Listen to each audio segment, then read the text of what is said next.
Olá pessoal, tudo bem? Sejam bem-vindos a mais uma aula de petrologia metamórfica. Nessa aula de hoje a gente vai falar um pouquinho sobre mudanças de pressão e temperatura das rochas na crosta, sobre uma abordagem um pouco mais do ponto de vista físico e da tectônica, né?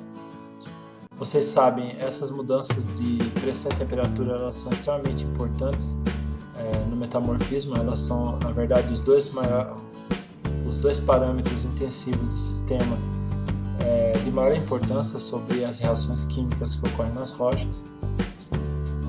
Os conceitos por trás da termodinâmica das reações a gente vai deixar para uma próxima aula mais adiante, né? Então hoje a gente vai falar basicamente sobre mudança de pressão e temperatura, também tentando dar a vocês uma noção de tempo do metamorfismo.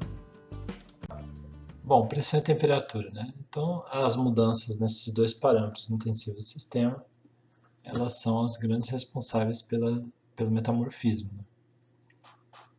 Eu acho que isso é amplamente conhecido de vocês e desde o primeiro ano do curso de Geologia vocês já ouvem falar, né, que mudanças de pressão e temperatura, elas causam modificações significativas nas rochas, né? Então, a aula de hoje é sobre os processos geológicos que levam a tais mudanças. Antes da gente seguir com esse processo, primeiro é preciso entender, né?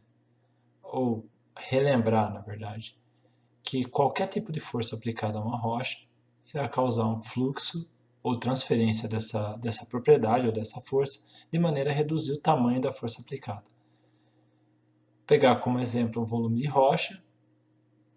Quando eu aplico calor em uma de suas extremidades, esse calor tende a se propagar linearmente até que a temperatura do volume de rocha se homogeneize às novas condições aplicadas em uma de suas extremidades.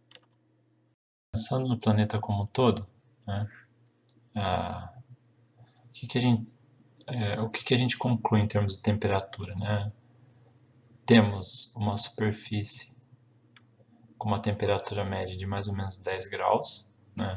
Não sei se todo mundo tem esse número na cabeça, mas se a gente fizer uma média da temperatura da superfície terrestre, seria em torno de 10 graus. E temos o núcleo interno, né? Qual que é a temperatura do núcleo interno do planeta? A gente não tem essa medida direta, mas existem experimentos feitos com a fusão de ferro sob altíssimas pressões que indicam que a gente teria uma temperatura de mais ou menos 6.000 graus, né? Então, tem esse trabalho aqui que aparece aí no slide. Está disponível lá na plataforma para quem quiser dar uma olhada. Então, experimentos foram feitos, né, com fusão a laser de ferro em experimentos sobre altíssima pressão, acima de 200 gigapascal, né? Então, essas estimativas nos dão mais ou menos essa temperatura. Bom, qual que é o resultado, né, dessa diferença de temperatura, né? É um gradiente termal entre a superfície do planeta e o núcleo, né? Gradiente termal, né? Uma diferença de temperatura entre superfície e núcleo. A lei de Fourier, né, nos diz que o fluxo de calor, vamos fazer uma pausa aqui. A lei de Fourier nos diz que o fluxo de calor que passa por uma substância, ela é expressa pela seguinte equação, né? Fluxo de calor seria igual à condutividade térmica vezes o gradiente termal, tá bom? Condutividade térmica sempre negativa. Por quê? Porque a condutividade térmica ela tende a reduzir o gradiente termal.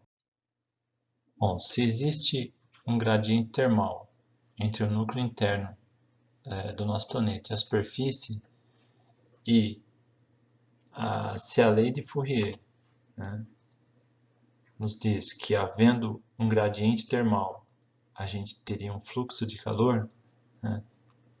Vamos desenhar então nosso planeta,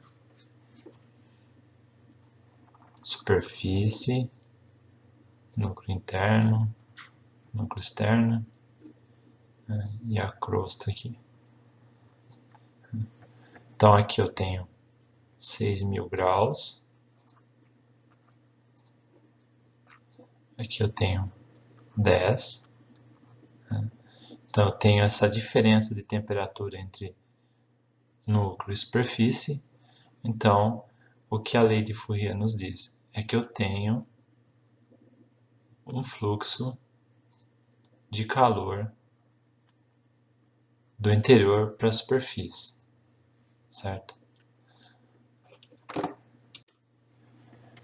No caso do nosso planeta, como essa temperatura da superfície e a temperatura do núcleo não muda, ou seja, eu não reduzo esse gradiente termal, o resultado é que eu tenho um fluxo contínuo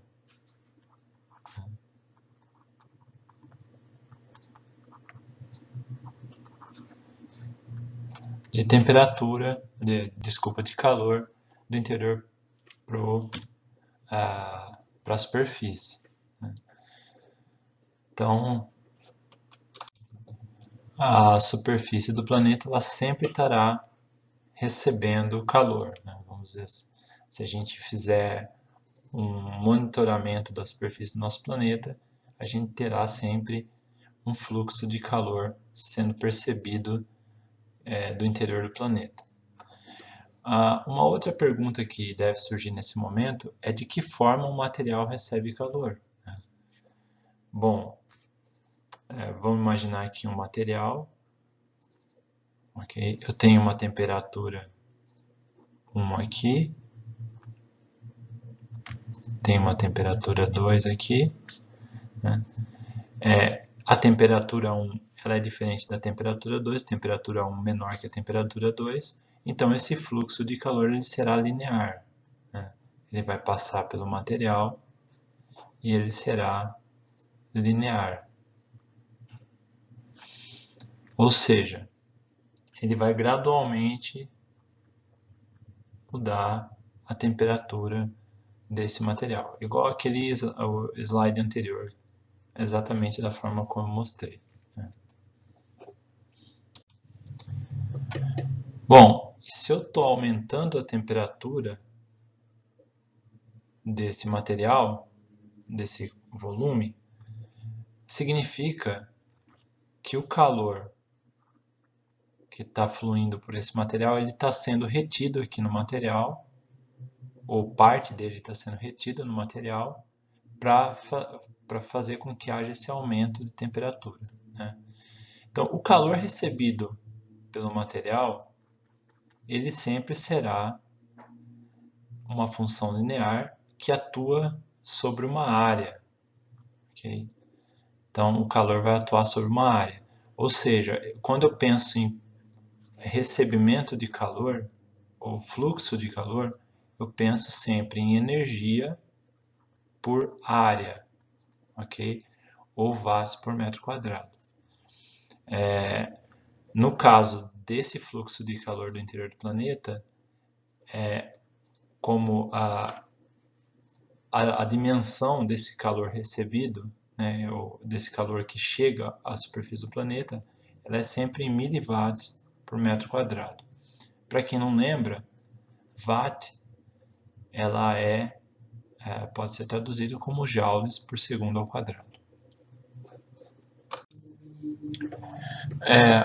Bom, a fórmula de Fourier ela é então para o fluxo de calor que passa por um material, né? Vamos pensar dessa forma. Se eu quiser falar da transferência de calor por unidade de área, a gente tem que mudar um pouquinho essa fórmula de Fourier, né? Então, a transferência de calor agora vai ser representada por JQ menos a condutividade térmica do material envolvido pelo gradiente de temperatura, né?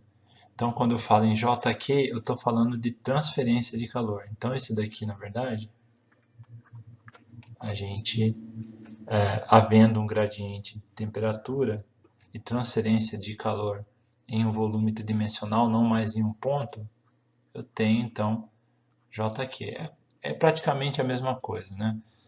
JQ, né, transferência de calor por unidade de área, é igual a condutividade térmica do material vezes o gradiente de temperatura.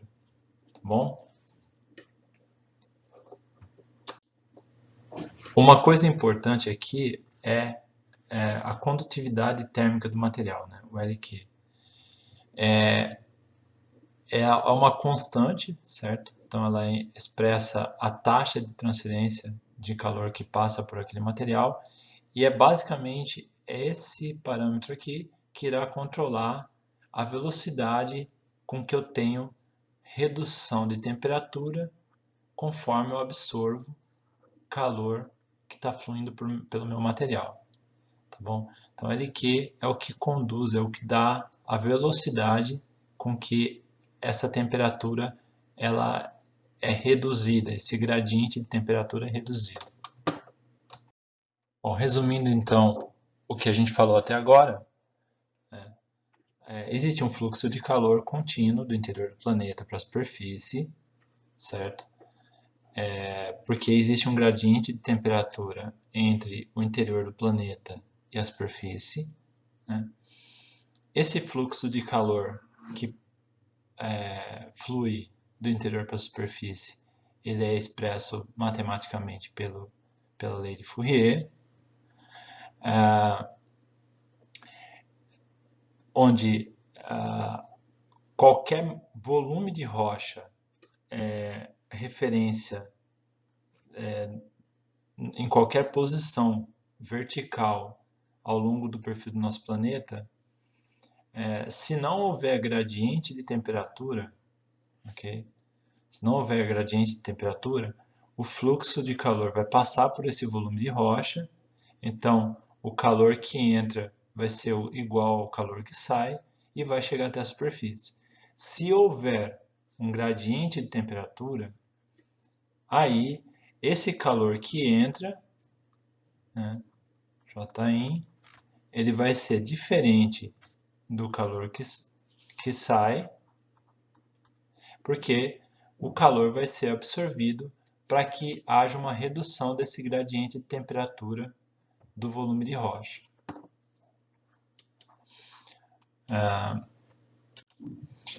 Essa taxa de transferência de calor será em calor por unidade de área,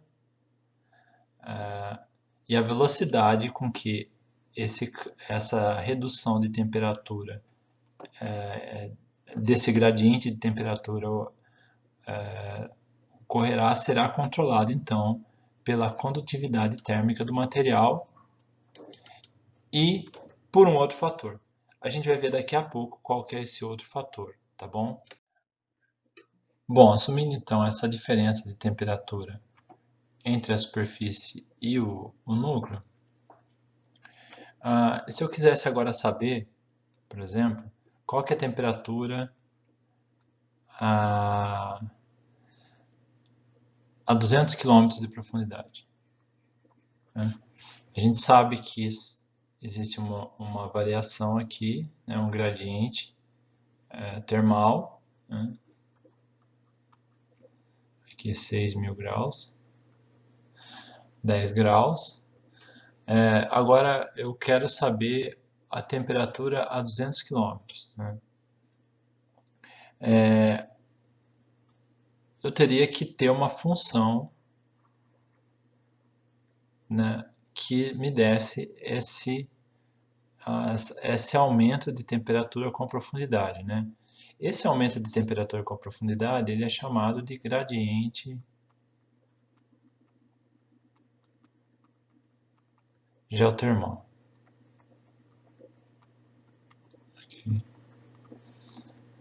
Você já deve ter ouvido falar de gradiente geotermal em alguma outra disciplina, né? Se esse aumento fosse linear, eu precisaria apenas de uma função linear, né, para determinar esse aumento de temperatura com a profundidade. Então, uma função linear tipo y igual a x mais b, com uma função desse tipo aqui, y temperatura, x profundidade, eu conseguiria então determinar a temperatura em qualquer ponto nesse perfil entre núcleo e superfície. E aí então essa função linear ela me daria o meu gradiente geotermal do planeta. Agora, assumindo que essa variação ela não é linear, né? Vamos imaginar que ela é uma função tipo parábola, ok? Ou uma curva que não seja uma função que não seja uma linha reta, eu tenho que imaginar que para cada ponto desse ao longo da minha parábola, eu tenho um gradiente geotermal diferente. Ou seja, é como se eu tivesse pequenas retas lineares para cada ponto ao longo dessa parábola, né? Vocês se lembram que essas pequenas retas lá da matemática, ela é na verdade uma curva tangente, né? Ela é tangente à minha função, né? Uma reta tangente a uma função, né? Uma reta tangente a uma função, ela é a inclinação dessa reta, ela é determinada pela derivada naquele ponto. Ou seja, o coeficiente angular dessa reta tangente ao meu ponto, ele vai ser determinado por uma derivada, né? Que no caso, no nosso exemplo, vai ser a derivada de temperatura, sobre a profundidade. Para quem não lembra dos conceitos matemáticos, né, por trás da derivada, então sugiro esses dois vídeos que estão disponíveis lá na plataforma Disciplina para relembrar um pouquinho desses conceitos matemáticos, como entender o que é uma derivada num ponto, enfim. Eu recomendo que vocês assistam esse vídeo para quem tiver interesse ou para quem não se lembrar desses conceitos, porque são conceitos que a gente vai usar ao longo da disciplina de Petrologia Metamórfica, tá bom? Então tá lá, são dois vídeos bem bacanas de um matemático e bem didático, assim, bem fácil de entender. Então ele explica de uma forma bem simples. Por fim, então, a gente tem que o gradiente geotermal em um ponto ao longo do nosso planeta, ele é dado então pela derivada da temperatura pela profundidade. Ok? Então, e é por isso que a gente tem lá naquela equação inicial da lei de Fourier, derivada da temperatura sobre profundidade. Tá bom, pessoal? Então, esse é um conceito importante ter na cabeça, gradiente geotermal, ou seja, variação da temperatura com a profundidade. Vocês verão daqui a pouco que a profundidade está relacionada com a pressão, né? Então, muitas vezes vocês vão ver que o gradiente geotermal é uma derivada da temperatura pela pressão, ok? Ok, depois de todo esse conteúdo teórico e matemático por trás da coisa e tal, surge uma pergunta. Mas então qual é o calor que chega à superfície do planeta? Pessoal, o calor que chega à superfície do planeta vai ser da ordem de 30 miliwatts por metro quadrado, né? Ou seja, se a gente pensar naquela diferença de temperatura entre núcleo e superfície, o fluxo de calor normal, né, ele é de 30 miliwatts por metro quadrado, né? Só que quando a gente faz uma análise do mapa de fluxo de calor do nosso planeta, a gente vê que, na verdade, esse fluxo de calor ele varia de 30 a 120 miliwatts por metro quadrado no nosso planeta. Eu vou mostrar um mapinha daqui a pouco, vocês vão poder ver isso bem claramente. Por que isso? Porque o transporte de calor, né, desculpa, o fluxo de calor no nosso planeta ele tem algumas contribuições, né? Primeiro, o transporte por condutividade, né? Que seria esse fluxo de calor normal que a gente tem no nosso planeta. Um segundo fator que é extremamente importante para a contribuição no fluxo de calor total que a gente analisa na superfície terrestre seria fluxo de massa, né? Ou seja, magmatismo. Então vamos imaginar lá a nossa crosta subductando, ok? Cordilheira de montanhas, ok? Uma subducção tipo ondina. O que a gente tem aqui? A gente tem fusão parcial do manto, né? Das rochas do manto, e formação de magmatismo aqui nessa região. Né? Apresentar aqui por um corpo intrusivo.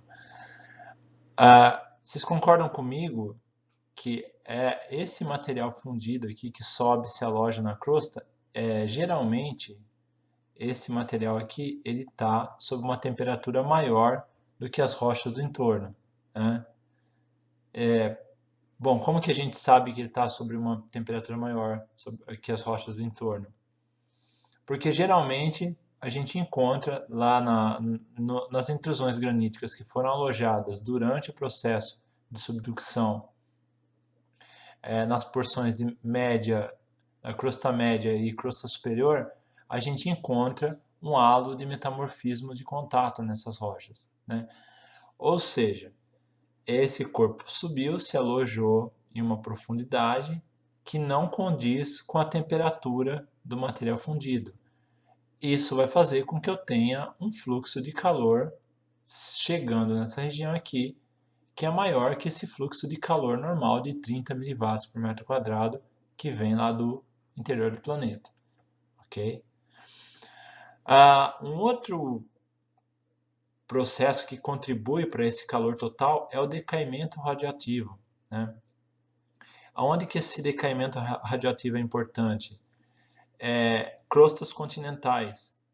Vocês sabem que granitos têm uma grande quantidade de minerais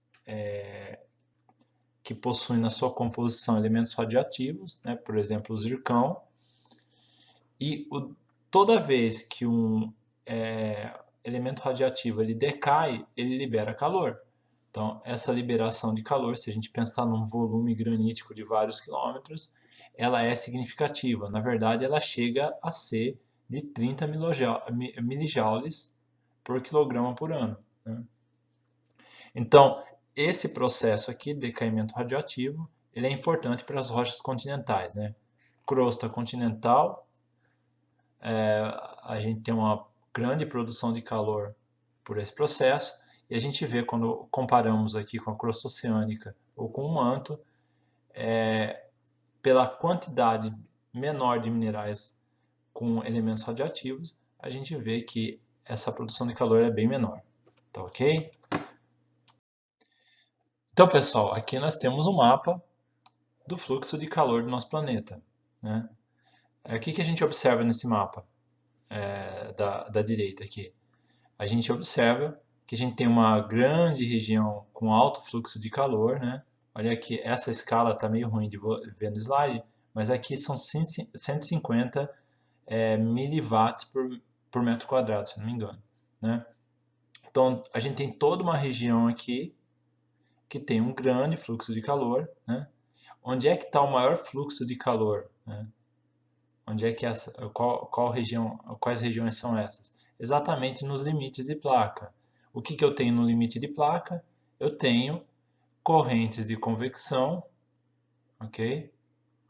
Por exemplo, no limite de placa divergente, eu tenho correntes de convecção, a ruptura aqui da crosta, né? E geração de nova crosta. Então, fluxo, basicamente fluxo de massa, né? Que contribui para essas regiões anômalas em calor. Bom, nos limites convergentes, a gente vai ter, então, magmatismo associado, certo? Aquilo que eu falei dos corpos intrusivos na crosta, né? Então, por exemplo, na região dos Andes, a gente tem uma faixa anômala aqui que tem, se a gente for lá nos Andes e verificar o porquê desse fluxo de calor, vocês vão ver que lá nos Andes a gente tem uma série de vulcanismo, né, de vulcões, que representam então esse magmatismo ácido intermediário ali ocorrendo na crosta obductada. Isso é bem óbvio, se vocês forem nos Andes, vocês vão ver que existe uma série de regiões de parques termais e tudo mais, né? E as regiões de menor fluxo de calor, né? Aqui esses pontos em azuis, né? Azul forte aqui, essa região aqui, essa daqui, essa aqui, né? Por que que essas regiões elas têm menor fluxo de calor? Provavelmente, né? Porque essa região ela é cratônica e não só cratônica. Geralmente a gente vai ter o menor fluxo de calor quando a gente tem, por exemplo, terrenos tipo Greenstone Belt, né? Terrenos muito antigos em que boa parte da crosta é composta por material básico, vamos dizer assim, né? Material de composição de rochas básicas, né? Máficas, enfim. Ou então, também associado a isso, né? Quando você teve já um tempo grande de decaimento radioativo, então essa produção de calor ela já não é mais tão grande.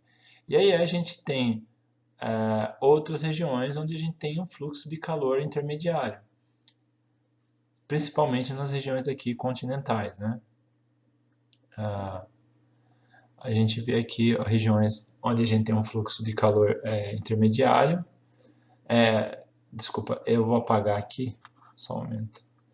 Essa região aqui não, né? Esse daqui a gente tem uma região de rift aqui, mas, por exemplo, uma região cratônica igual essa, provavelmente porque a gente tem ali produção de calor por decaimento radioativo, tá bom? A figura da esquerda, então, resume mais ou menos isso tudo que eu falei, né? Regiões com alto fluxo de calor, elas vão ser, por exemplo, onde eu tenho subducção, magmatismo aqui, regiões com baixo fluxo de calor nas placas oceânicas, porque são já terrenos estáveis, né? A gente não tem mais magmatismo associado a essas áreas. A crosta oceânica, a gente viu lá, basaltos produzem pouco calor por decaimento radiativo, então crostas oceânicas antigas, elas também têm baixa taxa, baixo fluxo de calor. Regiões divergentes, né, o contato de placas divergentes, eu tenho aqui um alto fluxo de calor também, exatamente por causa do processo de convecção. Enfim, eu acho que deu para ficar claro, né, pessoal? Por que que eu tenho maior ou menor fluxo de calor no nosso planeta. Então, o resultado dessa diferença de fluxo de calor, né, que chega à superfície terrestre, ela tem como consequência, né, que rochas que em uma mesma profundidade, elas não necessariamente possuem a mesma temperatura. Né, quais processos geológicos, na verdade, estariam por trás dessas diferenças? Aqueles processos que a gente mostrou no último slide, ou seja, movimentação de massa, decaimento radioativo, né, a questão de transporte por condutividade, enfim. A gente pega aqui como exemplo essa figura do Butter and Grapes, em que eu tenho aqui a linha de referência do limite entre a litosfera e a crosta, né? Vejam só a diferença de temperatura na região aqui da Dinamarca, ok? eu tenho uma temperatura de mais ou menos 650 graus. Para a mesma profundidade de 35 km, na região da Noruega, essa temperatura da Moa vai estar aqui mais ou menos 350 graus Celsius, né? Então esse resultado, né, o resultado dessas anomalias térmicas, né, por exemplo, uma intrusão ígnea, aqui eu não estou dizendo que esse é o caso, mas uma intrusão ígnea aqui, é que eu tenho um fluxo de calor agora que não é mais normal, ele não é mais em direção à superfície, ele é inclinado, né? A gente pode ver aqui então o vetor de fluxo de calor, ele está inclinado.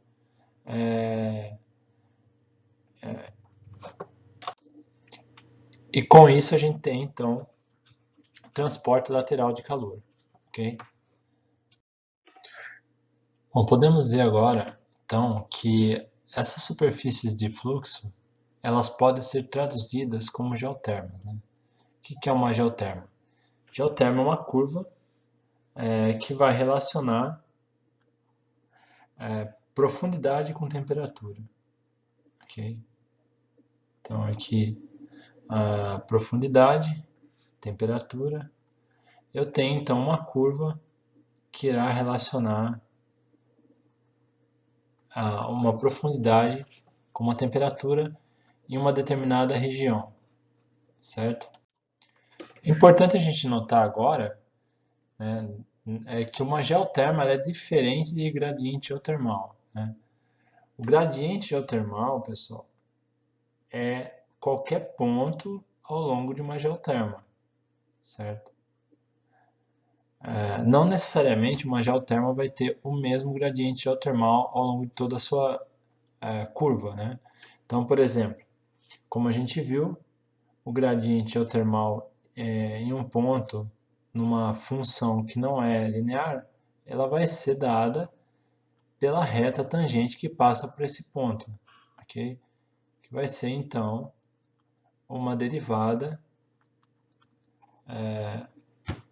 no caso da temperatura, sobre a profundidade nesse ponto. E aí disso a gente tira que uma geoterma então terá vários gradientes geotermais ao longo de sua extensão. E o que me indica então quando eu tenho uma geoterma mais inclinada, né? Por exemplo, uma geoterma um pouco mais inclinada? Significa que eu tendo a ter, ao longo dessa geoterma aqui, um menor gradiente termal.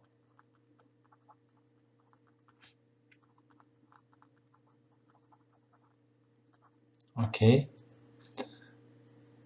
Desculpa, coloquei o sinal invertido aqui. Então aqui, um menor gradiente termal. Se eu tenho uma geoterma menos inclinada, ok, eu tendo a ter um maior gradiente termal.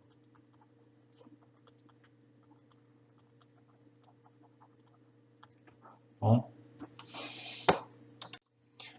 uma geoterma mais inclinada, ela está obviamente associada a um menor fluxo de calor. Uma geoterma menos inclinada, ela estaria então associada a um maior fluxo de calor, né? Isso é bem óbvio. E aí, pessoal, essas geotermas elas podem ser permanentes, ok? Ou elas podem ser momentâneas ou transitórias, né? Uma geoterma temporária, né, ou transitória, ela tem um fluxo de calor, né? Ela é, vamos dizer assim, controlada por um fluxo de calor transitório, né? Por exemplo, um magmatismo numa zona de subducção, a intrusão de um corpo ígneo, né? Ele vai ficar liberando calor, né? Então a gente vai ter ali um maior fluxo de calor no entorno daquele corpo ígneo, certo? Maior fluxo de calor aqui. Mas vai chegar uma hora que esse corpo ígneo ele resfria, né? Quando ele resfriar, o que vai acontecer é que o que vai sobrar é aquele fluxo de calor normal que vem do interior do planeta, né? Então, é esse fluxo de calor temporário aqui, ele vai dar uma geoterma transitória ou temporária. Depois que ele resfria, as condições de temperatura são homogeneizadas, aí eu volto a ter uma geoterma permanente. Tenta imaginar, por exemplo, um processo de subducção, né? Imagine uma placa oceânica, ela está sendo subductada, né?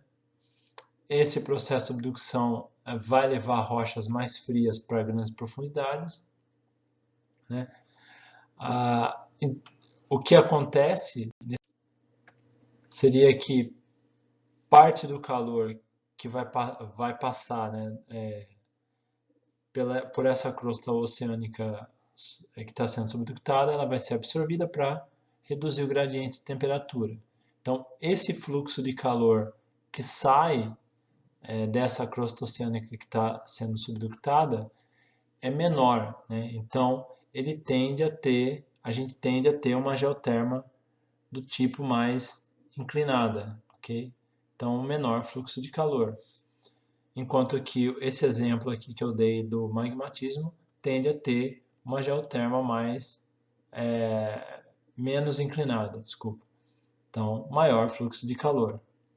Tá bom? Só para a gente dar dois exemplos aí de geoterma mais e menos inclinada.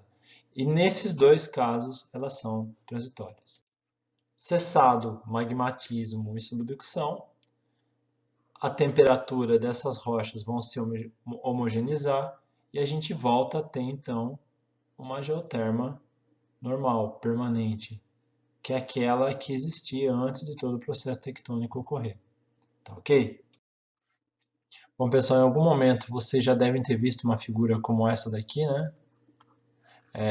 Do canto inferior direito do slide. O que a gente tem aqui? A gente tem uma litosfera oceânica, né? Ou melhor, uma crosta oceânica sendo subductada, né? Vejam só, essas linhas que vocês estão vendo aí, ó, que eu estou mais ou menos acompanhando em vermelho, são isotermas, né? Isotermas, como o próprio nome diz, são superfícies de mesma temperatura. Notem, nesse caso, que aqui a gente não tem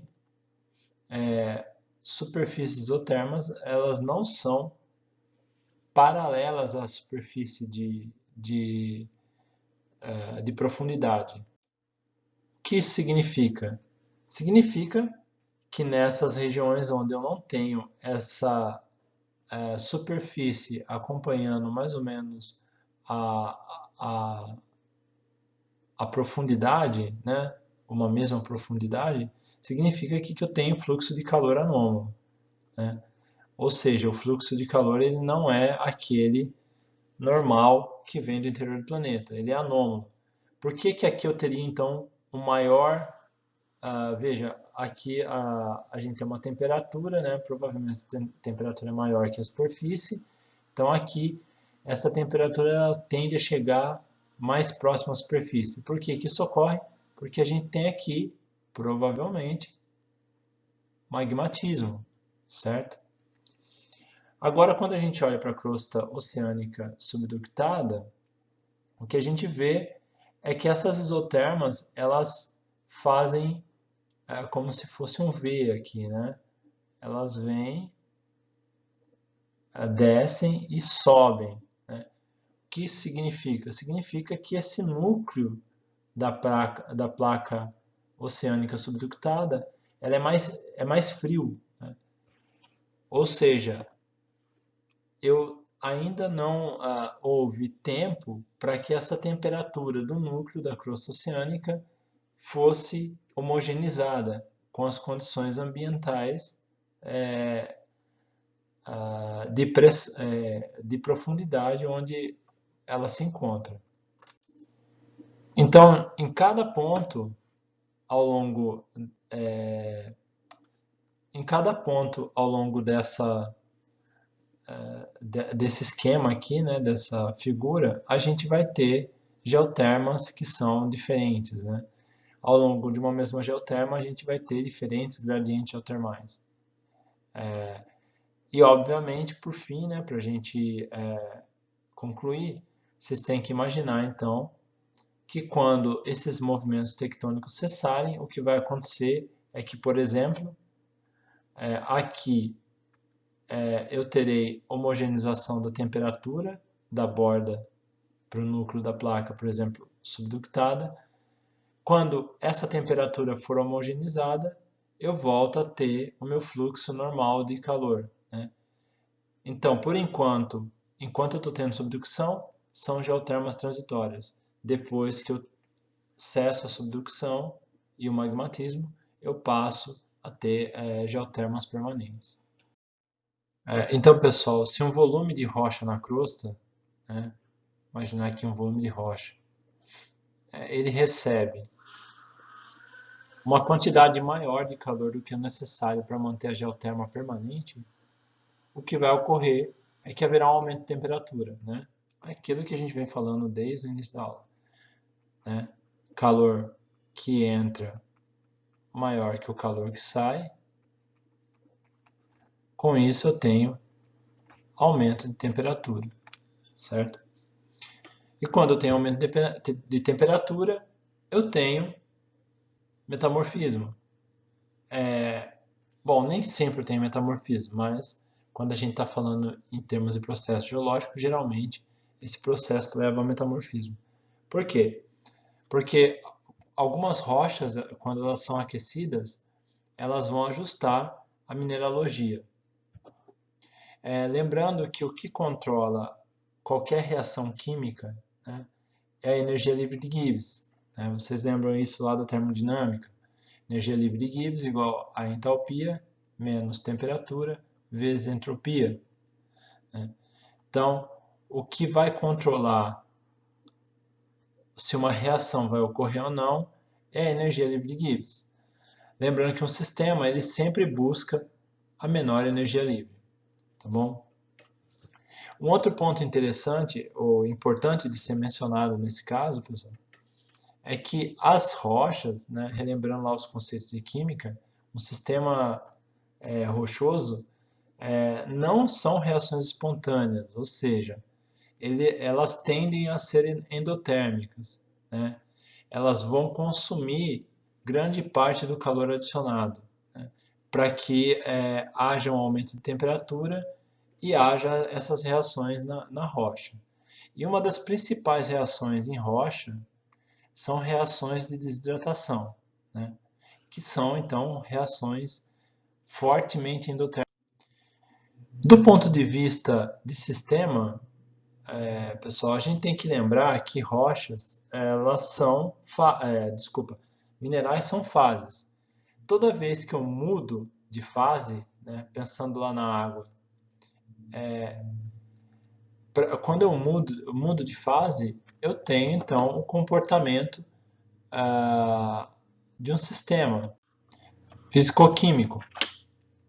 Qual que é esse comportamento do sistema físico-químico? Lembram lá do colegial, quando vocês estudavam lá as transições de fase da água? Você aquecia, ok? Então você aumentava a temperatura até que a transição de fase começasse a ocorrer. Então, por exemplo, aqui, fusão do gelo. Eu tenho gelo aqui, ok? Aí eu aumento a temperatura até o momento em que o gelo começa a derreter. Do momento em que ele começa a derreter até ele virar água, a gente não tem aumento de temperatura, tá bom? Ou seja, ela fica, a temperatura fica estável. Depois que eu transformei em água, aí eu volto a ter um aumento de temperatura da água, tá bom? Até chegar à transição água-vapor, enquanto toda a água não virar vapor, eu tenho a temperatura constante novamente. E isso é a mesma coisa para um sistema rochoso, né? eu tenho aumento da temperatura, aquecimento, né? A hora que a minha rocha começa a reagir e formar novas fases minerais, eu mantenho a temperatura constante. A partir do momento que eu termino de formar nova fase, aí eu volto a aumentar a temperatura. Tá? Lembra lá no início que eu tinha falado que um dos fatores que controla a velocidade de aumento de temperatura é o coeficiente termal do material, né? E eu tinha falado que tinha um outro fator importante.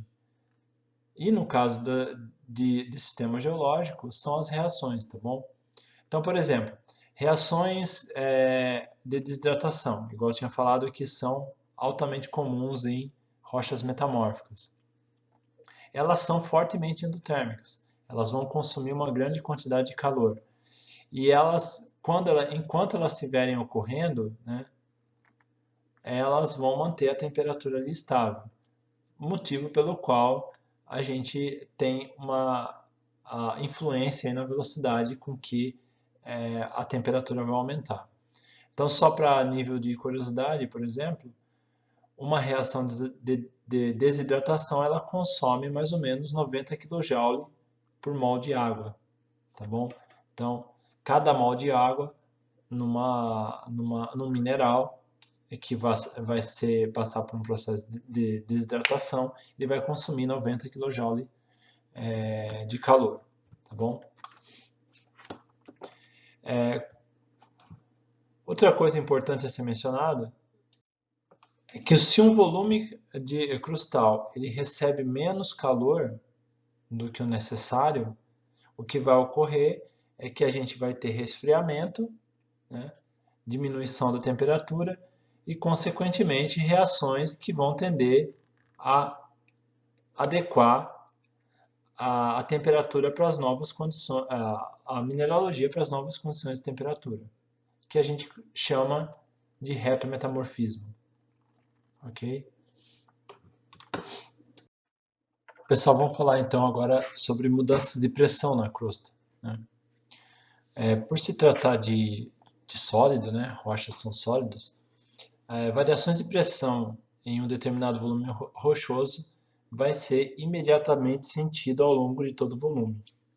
Ou seja, é bem simples de vocês imaginarem. Se eu aplico uma força na extremidade de um volume rochoso, imediatamente essa pressão, né, essa força que eu estou falando, pressão, ela é sentida ao longo de todo esse volume.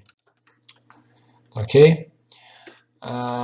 Mudanças de pressão, elas vão estar associadas então a mudanças na posição vertical, né, na profundidade.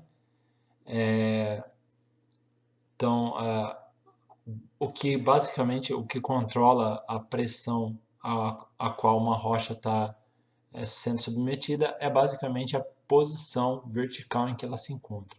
Tá?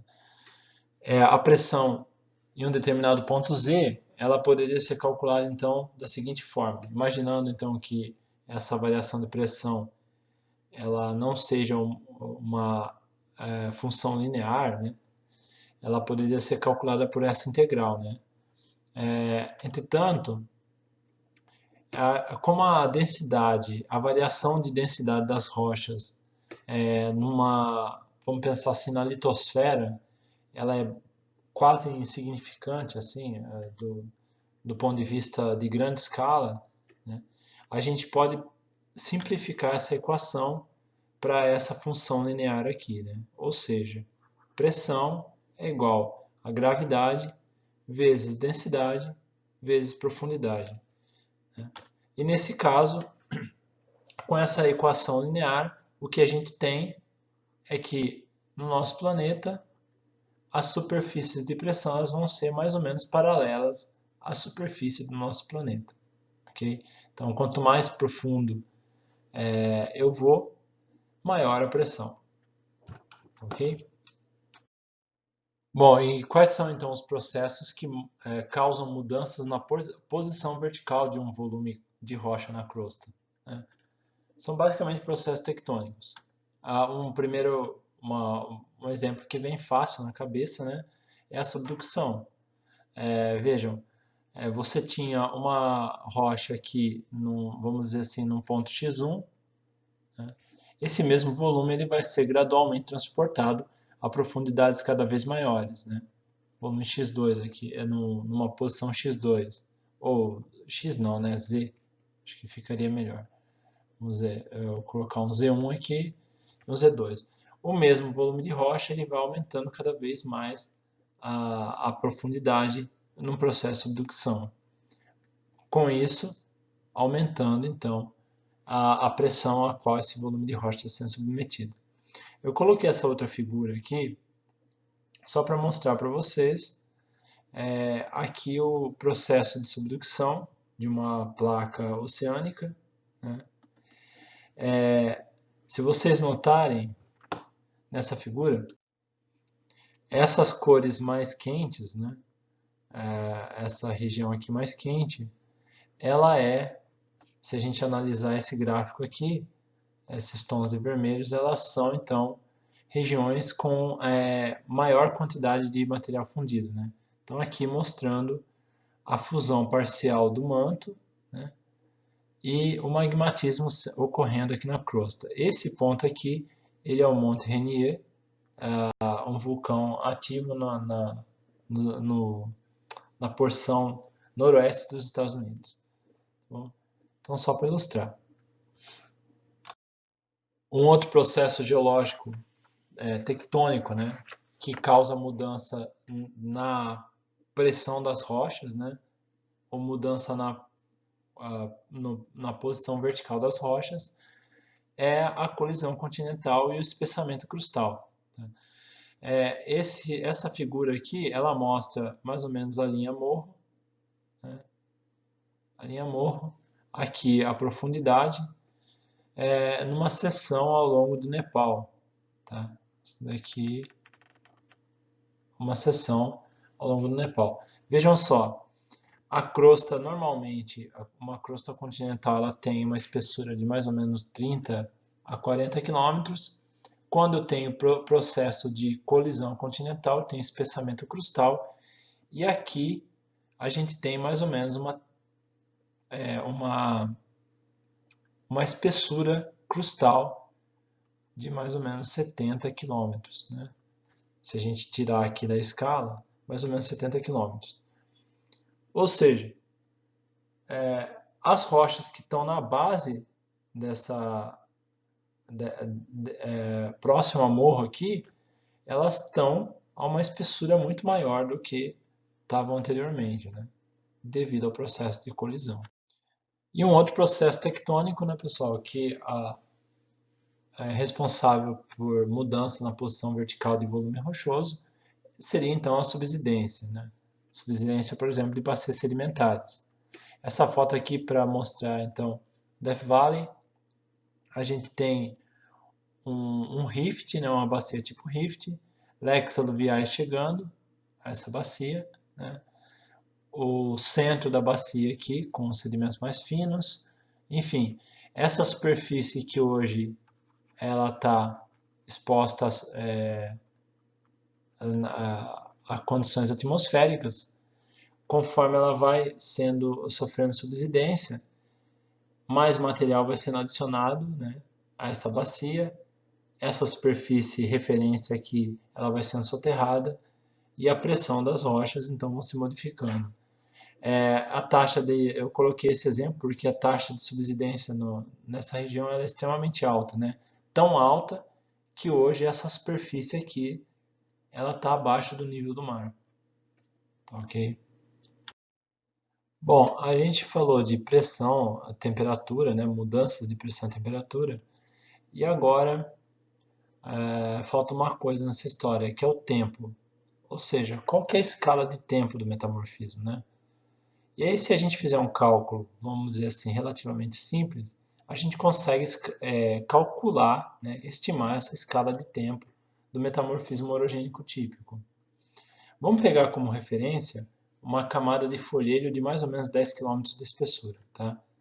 Então, a gente teria uma camada de folhelho, 10 km de espessura. Vamos imaginar que nesse momento que esse folheiro foi colocado a uma profundidade maior, que a base desse folheiro está a 600 graus e o topo a 400 graus.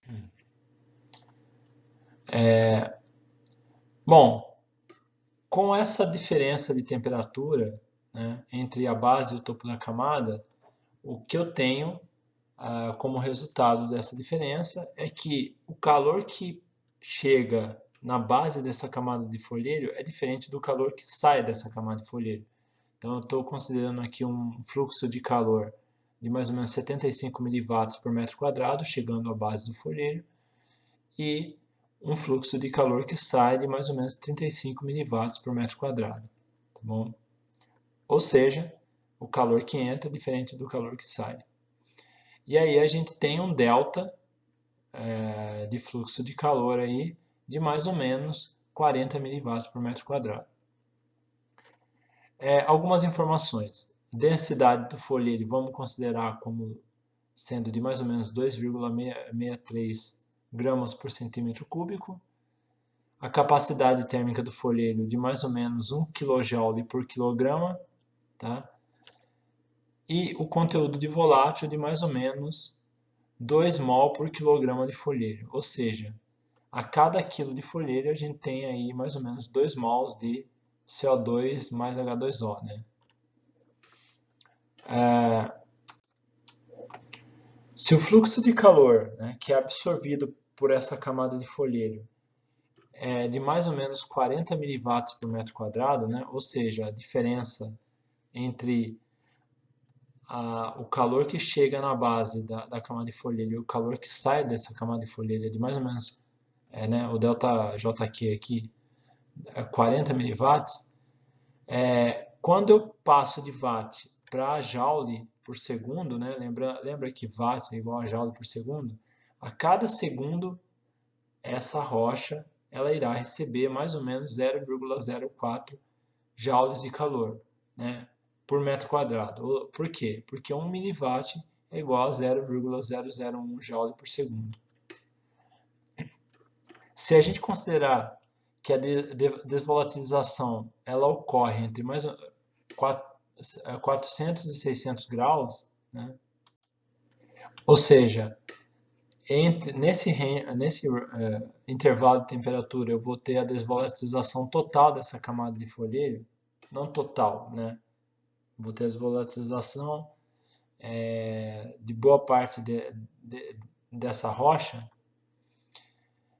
Para cada quilograma de folheiro eu vou consumir então mais ou menos 380 kJ para aumentar essa temperatura entre 400 e 600 graus. Né? Por que 380 kJ? Porque eu preciso de 200 kJ para aumentar a temperatura em 200 graus Celsius, porque 1 kJ, eu consumo 1 kJ por quilograma por grau Celsius. Né? Então, essa é a capacidade térmica do folheiro. Cada quilograma, ou seja, desculpa, cada grau Celsius aqui vai consumir 1 kJ, eu estou aumentando 200 graus Celsius, eu vou consumir 200 kJ. Né? Para cada quilo de folheiro. E eu vou precisar também de 180 kJ para desvolatilizar a rocha. Né? Lembra lá daquele slide em que eu dizia que uma reação de desvolatilização ela consome cerca de 90 kJ por cada quilograma de rocha? Né? Então, a gente está usando aquele número, então mais ou menos 90 kJ para cada quilograma de rocha por mol de volátil. No caso aqui eu tenho, cada quilograma tem 2 mols, então eu preciso de 180 kJ.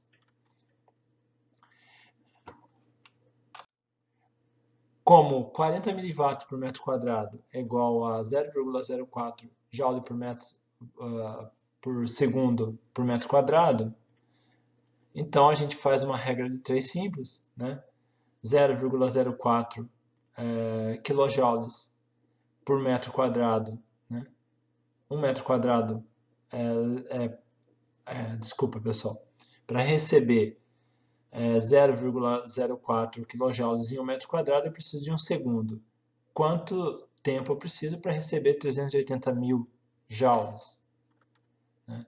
Então, se a gente fizer essa conta, a gente vai ver que a quantidade em segundos que eu preciso é de mais ou menos 9,5 vezes 10 elevado a 6. Isso para 1 kg de folhelho, tá ok? Ou seja, mais ou menos 0,3 anos para 1 kg de folhelho é mais ou menos a quantidade de calor necessária, né, para que as reações de desvolatilização e aumento da temperatura ocorram. Tá? Bom, considerando então que a gente trabalha com calor recebido por metro quadrado, vai ficar mais fácil se a gente trabalhar em metro quadrado. Né? Vamos transformar esse 1 kg de folhelho em área por metro quadrado, em altura por metro quadrado, desculpa. Então, considerando que a densidade do folhelho é 2,63 gramas por centímetro cúbico, né? Vamos fazer uma outra regra de 3 aqui. 2,63 gramas igual a 1 centímetro cúbico. 1 quilograma é igual a 380 centímetro cúbico, certo? 380 centímetro cúbico é a mesma coisa que uma superfície de 1 metro quadrado por 0,38 milímetros de altura. Tá?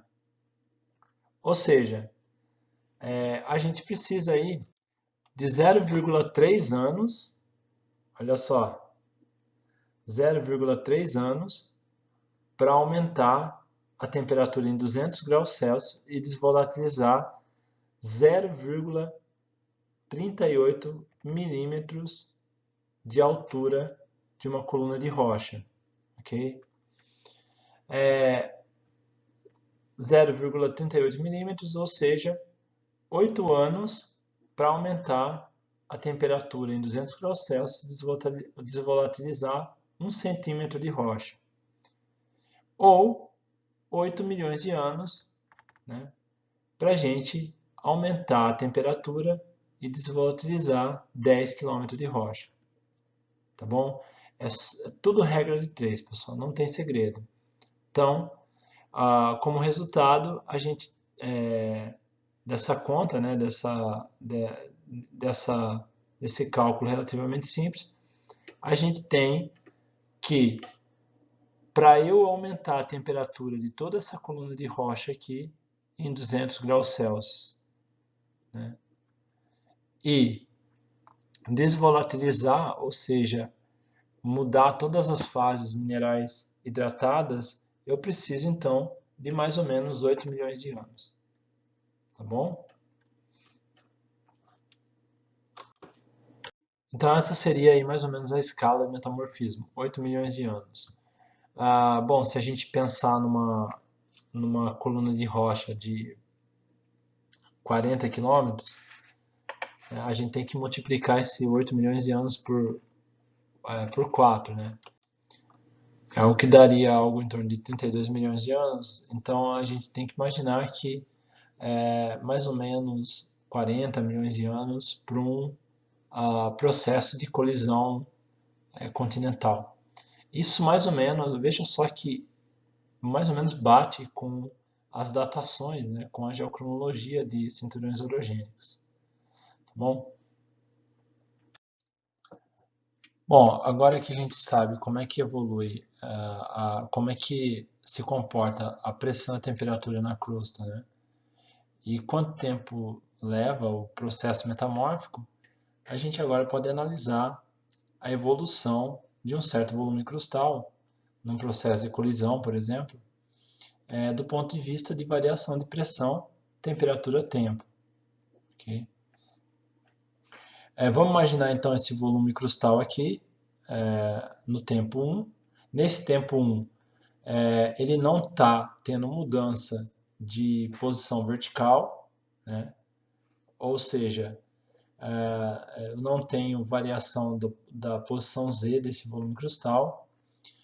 Então, pressão é constante, temperatura também é constante, porque além de não ter mudança de posição vertical, eu não tenho nenhum corpo ígneo, intrusivo, que me dê um fluxo de calor diferente. Então, o único fluxo de calor que essa rocha está recebendo é aquela da geoterma normal, aquela da geoterma permanente, né?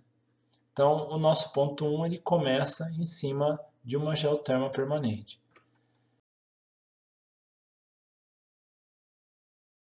Do ponto 1 para o ponto 2 eu tenho agora então mudança na posição vertical da rocha, né, do volume de referência. Então eu vou para uma profundidade maior agora, né? Esse processo levou mais ou menos 10 milhões de anos, ok? Então aqui a gente está em 10 milhões de anos.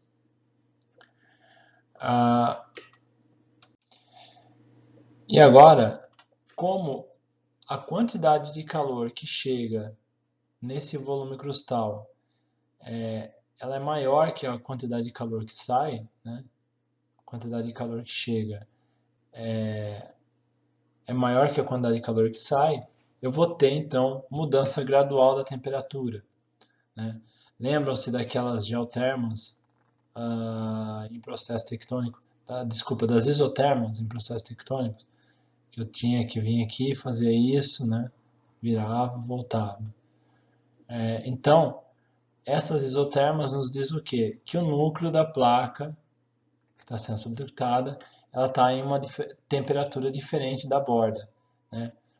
Então, para esse volume crustal referência aqui, uma superfície, uma extremidade dele vai estar a uma temperatura diferente da outra, né? Então, estou tendo absorção de calor. E como eu estou tendo absorção de calor, então eu mudo a inclinação da minha geoterma, né? A geoterma que passa por esse volume de rocha, ela vai ser mais inclinada, ou seja, eu tenho uma maior, quando eu tenho uma maior inclinação, eu tenho um menor gradiente geotermal. Exatamente porque eu tenho um núcleo mais frio aqui, né? Dentro da placa que está sendo subductada. E essa geoterma é transitória, né? De T2 para T3, então, a rocha ela continua sendo soterrada, né? A profundidade cada vez maior, ou seja, maior pressão, o fluxo de calor que entra pela rocha é diferente, continua sendo diferente do fluxo de calor que sai.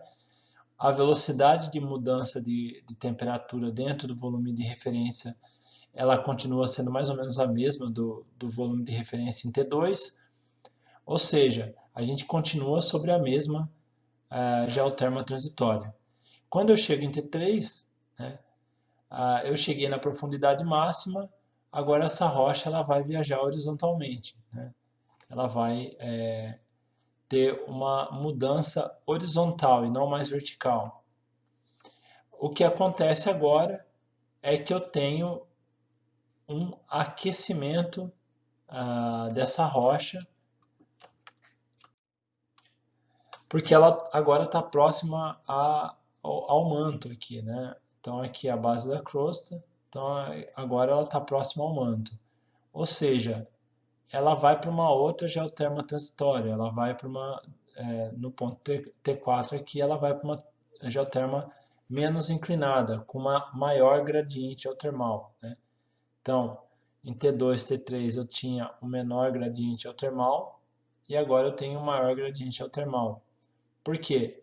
Porque a essa profundidade a temperatura da rocha é maior do que a essa profundidade aqui, ok? A rocha está próxima ao manto, né? Então ela vai receber uma grande quantidade de calor e a sua temperatura será maior. De T5, de T4 até T6, o que vai acontecer é uma mudança na posição vertical da rocha em direção ao topo, né? Ou seja, uma descompressão. Então, de T4 para T5, eu continuo desculpa, eu vou para uma outra transitória geotermal ainda mais inclinada. Por quê? O que está acontecendo aqui? Eu estou mudando a profundidade, consequentemente mudando a pressão imediatamente, mas a rocha está subindo ainda muito quente, né? Da mesma forma que eu tenho um certo tempo para homogeneizar a temperatura ao longo da crosta, né, que está sendo subductada, eu também demoro para resfriar, né? Então a gente tem aqui praticamente uma descompressão sob alta temperatura. De T5 para T6, aí a minha temperatura vai gradualmente sendo reduzida, e aí em T6 ela volta à posição original, né, durante o processo de exumação aqui. Então em T6 ela vai voltar à geoterma permanente inicial, né, que a gente tinha aqui em T1. Tá bom? Então, vejam só, o que a gente conclui dessa história é que eu tenho minha rocha inicial estava numa geoterma permanente, ela vai para geotermas transitórias, primeiro mais inclinada, né, indicando aqui menor gradiente geotermal, depois menos inclinada, indicando maior gradiente geotermal, e aí com a exumação essa rocha volta a uma geoterma permanente, né? Até porque esse volume de rocha agora ele vai ficar ali por um longo período de tempo na mesma posição vertical, tá bom? E o que a gente nota nessa viagem que a rocha fez pela crosta é que, do ponto de vista de pressão e temperatura, ela fez mais ou menos uma viagem no sentido horário no diagrama de pressão e temperatura, ok? Uma viagem no sentido horário, né? Esse tipo de trajetória metamórfica, né, a gente chama isso de trajetória metamórfica, evolução PTT da rocha, em sentido anti-horário e aberto, ela é típica de cinturões colisionais. Tá? Então, uma rocha a uma certa profundidade inicial aqui, ela vai fazer toda essa trajetória e vai voltar mais ou menos à posição original. E toda vez que vocês verem uma trajetória metamórfica desse tipo, vocês sabem então que é uma trajetória de colisão continental. Se eu tenho várias rochas em diferentes profundidades iniciais, formando várias trajetórias anti-horárias e abertas, né? Okay? Aqui a rocha A, a rocha B, a rocha C, né? Veja, vamos dizer assim, a amplitude dessas trajetórias elas são diferentes, mas o formato é mais ou menos o mesmo, né? E se a gente conseguir então pegar aqui o ponto de menor desidratação, o estado de menor hidratação dessas rochas, ou seja, o auge do metamorfismo, o pico metamórfico dessas três rochas em profundidades diferentes, que eu quero dizer, profundidades iniciais diferentes, a gente tem aqui uma curva que é mais ou menos vamos dizer assim, uma curva piezotermal, ou seja, uma curva de pressão e temperatura do meu sistema orogênico como um todo, tá bom?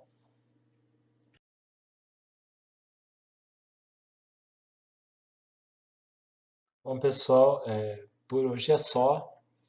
Espero que vocês tenham entendido o conteúdo. Aqui então estão as referências dessa aula, né? Os trabalhos que foram utilizados.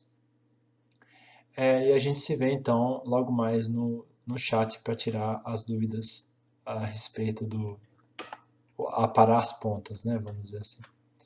Ok? Obrigado e até mais.